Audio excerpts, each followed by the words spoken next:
Hello everyone, V the Amazing Greek here. Thank you for watching this video. Today I'm going to show you how to make your own sharpener for your pocket knives. This could be because you're at work, you have a pocket knife, it's gotten dull, maybe you let somebody borrow it and before you could stop them, they took it and cut something across the concrete floor. That's happened to me. That was the last time I ever let anyone borrow a knife. He was a young kid, he didn't know any better. Maybe you're going camping next day and boom, I broke my sharpener. What the heck am I going to do? Or maybe you just like to make things. That's me. So I'm going to show you the supplies you need to make your own sharpener. It basically costs nothing if you're a handyman or if you have a maintenance department at work.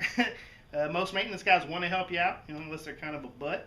There's a few of those out there, but I'll show you the supplies you need. This takes no time, very little effort, and not a lot of, mechanical know-how. Here's what you need right here. All right. What we need is a hammer, a scrap piece of wood, right here, a nail, the grit of sandpaper that you want to use. This is wet or dry 600.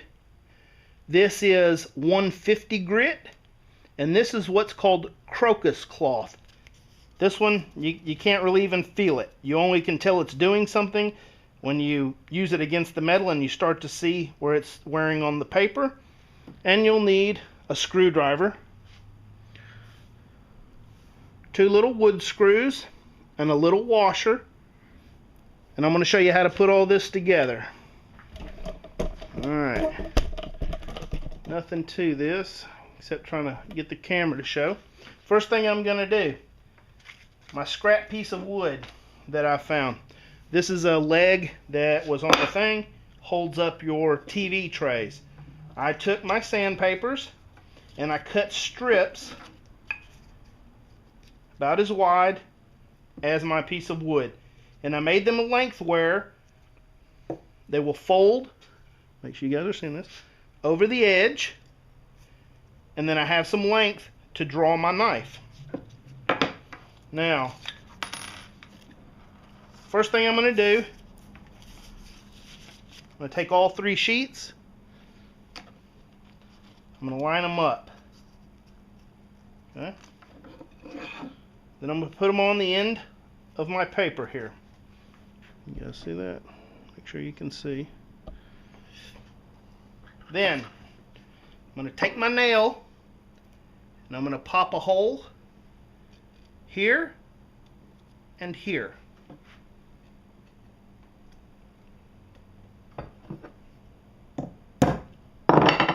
I'm trying to hit in the center of the paper from each end. Okay, get that one. Just a little hit to bust through the paper and get you a little hole started there for your screws. Now you can do this either way. What I'm going to do, I'm going to put my 150 on one side and my 600 and crocus on the other side. That's what I'm going to do, okay? And I'm going to put the screws in those holes. I want you to be able to see what I'm doing here. See? Got my 600 and my crocus. On the other side, I have the 150 grit. Take the screw. I can fill that hole.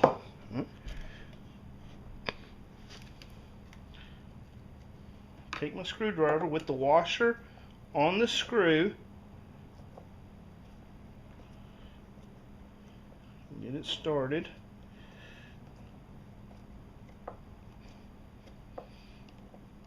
There we go.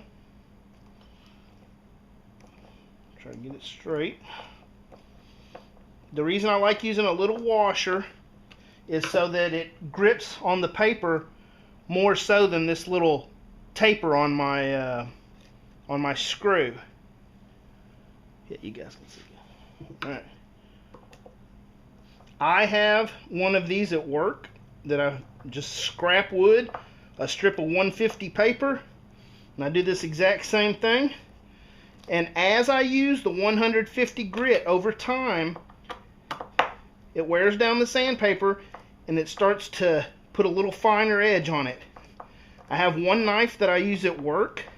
It's a Sheffield $5 knife from Walmart. And besides my multi-tool, that's the knife that I use for food prep and stuff. I don't use it cutting belts, or maybe I'll open a package or something, but I try not to get it too dirty because I know I'm going to cut tomatoes, open up my avocado, things like this, a mango, whatever, and I keep my knife sharp like that, and yeah, I have no problem slicing through tomatoes. So, 150 grit. Then I go to my 600, and I can go to my crocus cloth if I want. Now, the way I use it, let's get you where I can control what you're seeing. See? Like this, and it's a draw method like this. I wouldn't do like this. I don't do that. So that one you can hear it. That's a little rough. You might want to do that if, like I said, somebody found your knife, used it, you were cutting through a belt you didn't realize had some abrasive material in it, really messed up the edge. See? Like that. Then you can flip it over, hold it, go to the finer stuff here. See? Just maintain your angle. The finer grit here will do a little more polishing than grinding away like the 150 grit, but like I said, I use the 150. The pressure you put on it will determine how much you're really pulling away off that knife, how much material. See? Then if you wanted, go to the finer grit, whatever you guys got. Might have some 1200, might have 2000. I don't know how fine these papers go. Do like this, get what you want.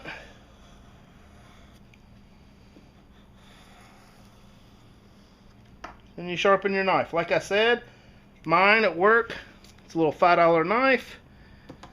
And I use it to cut all kinds of things very easily. So, super quick, super cheap, super easy.